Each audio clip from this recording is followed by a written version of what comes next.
এই বেনামাজি, তুমি যদি মানুষের বাচ্চা হও, তো মানুষের ঘরে যদি জন্ম নিয়ে থাকো, তো তুই বেটা বল, বেটা তুই কেন সেজদা দিবি না? এই নাফরমান, বল বেটা, আল্লাহর গোলামি কেন করবি না নাফরমান? বলেন। আল্লাহ তো কোনো জানোয়ারকে বলে না এটা যে আমার সেজদা দাও। আল্লাহ তো ইনসানকে বলছে। যদি বলি জানোয়ারকে বললেন না কেন? আল্লাহ বলবে জানোয়ারকে সেই যোগ্যতাই দেই নেই।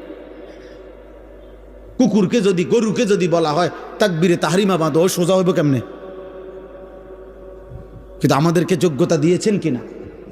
আমাদের শরীরের মধ্যে আল্লাহকে সেজদা দেওয়ার যোগ্যতা আছে, রুকু করার যোগ্যতা আছে, আমাদের নিয়ত বাঁধার যোগ্যতা আছে, আমাদের আল্লাহর সামনে দাঁড়াইবার যোগ্যতা আমাদের দেহে আছে।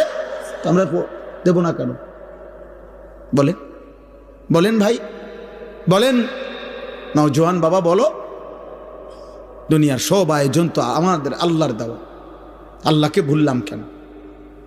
এই জন্য আজকে সূরা ফাতিহার এই 4টা আয়াত আমি শুধু লম্বা তাফসির করান, আমি বললাম না আমি তেমন আহামরি তেমন সুন্দর করে কইতে পারি না, কিন্তু আমি শুধু এতটুকু কথা বলতে চাই।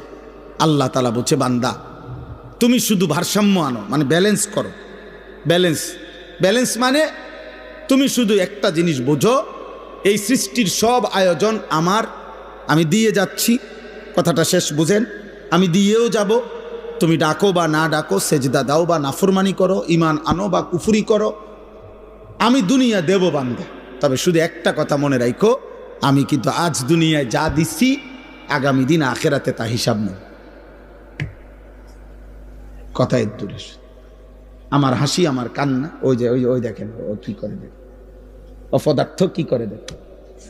হ্যাঁ, কোনো মানে ব্রেন কাজ করে না, অগণিত ছেলের সেন্স কাজ করে না। কোন শব্দ, পাথরের আঘাত দিল, মানে পাথর দিয়েও যদি তার বুকে ধাক্কা দেন, তার বুক নড়বে না।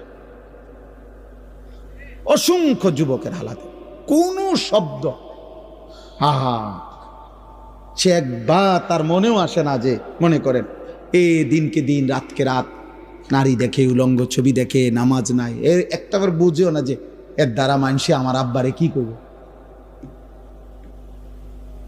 আমার মনে আছে, আমি ছোটবেলায় কত সময় দেখছি, আল্লাহর দয়ায় আমগরে মানুষে কইতো, এ হুজুরের ফুত সাবধান, উল্লাপাল্টা করো না।